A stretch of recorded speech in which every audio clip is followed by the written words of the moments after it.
Satan is my master, God is my enemy. Satan is my master, God is my enemy. Oh, didn't see it come in. Just kidding. Just thought we'd start the episode off with just a basic chant to the Prince of Darkness. Simple one. You can try at home. What's up, everybody? We're back. We're back with another episode number 7 of the Me Talking podcast. My name's Josh. I'll be doing the talking. Wow. Wowzers. Here we are. Here we are again. Boy, oh boy. It's been a mental health week. Just fell right back into patterns, and once you get in that pattern, in that spiral, it's so hard to pull yourself back out of it. Still kind of struggling. I gotta be in a good mood for you. This has to be a good episode for you, okay? I can't have 2 downer episodes in a row, okay? I don't know what this podcast is. We haven't figured it out yet. If you'd like to see anything or have any ideas, just leave a fucking comment. Is that too much to ask? We've gotten like 2 comments since the beginning of the cast. Okay, I'm talking, we need more. I guess I'm gonna attempt to call an ex-girlfriend of mine. I haven't talked to her in years. Maybe talk with her about our history. She witnessed my mental health problems firsthand. Oh, God, this is so nerve-wracking. Let's dive in. Hello? Rachel? Hey, what's up? Wow, I can't believe you answered. I can't believe you're calling. Wow. What's up? Were you hesitant to answer it? Calling me? Well, What? I'm really putting you on the spot. I'm recording a podcast. Oh boy. Sorry about that. This is interesting. That's interesting. It's kind of on brand. Yeah, the idea is to be like super vulnerable and real and uninhibited, and so I thought I would just confront someone from my past. Well, not confront, but it's awkward. Yeah. I guess it could become awkward. I already feel awkward. You don't? I mean, do I feel awkward? That was a long silence. Honestly, I feel kind of happy that you called, because, sometimes I'm like, how's Josh doing? And then I'm like, but I would never call you. I'd love to hear, your take on our relationship and on, mental health and my mental health and how bad it was, and, what was your big takeaway? My big takeaway from my relationship? Yeah. Honestly, it was pretty awful. Yeah. I'm just going to be completely unfiltered here. Yeah, that's what we're supposed to do, We're yeah. on the show. Yep.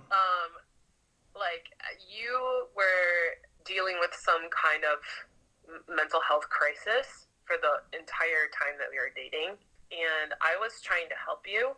I thought that was what I had to do, because I thought that was how relationships work. I often think about the ways that I felt really disrespected by you, and how you made me feel bad about myself in many different ways. And I think that there are emotional places that I went with you that I probably have not gone with anybody else. I think I was afraid to go there after having gone there with you, and having been so vulnerable and also feeling so unsafe.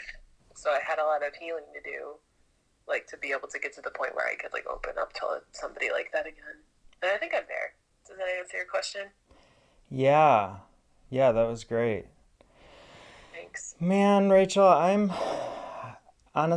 just I can never. If you're about to apologize, I don't want it. I don't want you to apologize. Yeah. You definitely can, but you Okay. don't have to. I just truly am very sorry. I really am. I'm so sorry. You shouldn't have had to go through any of that. You were just a victim in my, like you said, mental health crisis, 100%. You were just a casualty of it, and it's so unfair for it to all fall on you and you to be burdened with it, and like you said, trying to help me, trying to take care of me. But you never could. It was just like a codependent kind of thing. All my issues were internal and stuff I needed to deal with and face, and it just seems like they my demons really come out in relationships. I don't know. Yeah, I've been wondering about your current relationship. Definitely, I see the same patterns came up. We broke up, and then that was basically a hitting bottom point for me emotionally. I was like freaking out and crisis mode, and then got on meds, got it back in therapy, I think, and yeah, just did a bunch of like healthy stuff for myself. Moved out of the Detroit house, started exercising, meds, therapy, all that. Thought I was like 95% better, and then got into another relationship eventually. Yeah, within like a couple months, all my just like the same patterns came up, same shit. 4 months in, was like, all right, back on the meds, back in therapy.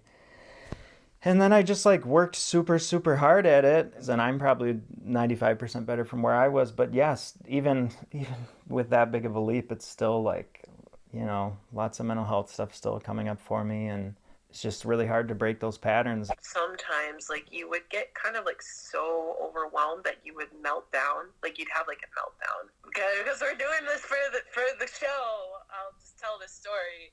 Where like one time you got a bill from DTE. So like, and you called me and you were like literally howling. Like you were so upset. You were crying and screaming because like you were like, you couldn't figure out like how to pay the bill.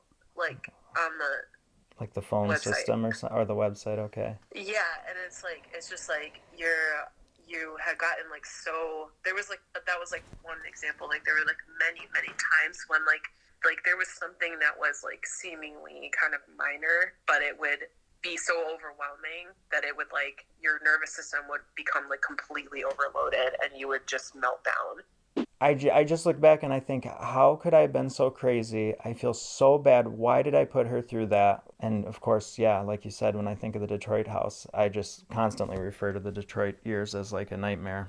So yeah, definitely had that kind of a vibe. I remember looking out the window. It's like looking at the window of the house. Like there was like the two like lots across the street that were just like burned shells of houses. Like right. This like post-apocalyptic feeling, and then like how you kind of were like relegated to the living room, and like the rest of the house was just sort of like a mess.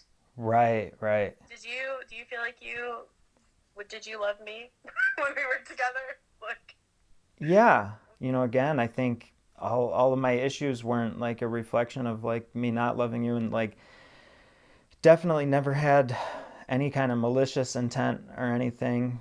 It was just like I just had no control over myself, like no control over my emotions, and just my freakouts were just like so beyond anything.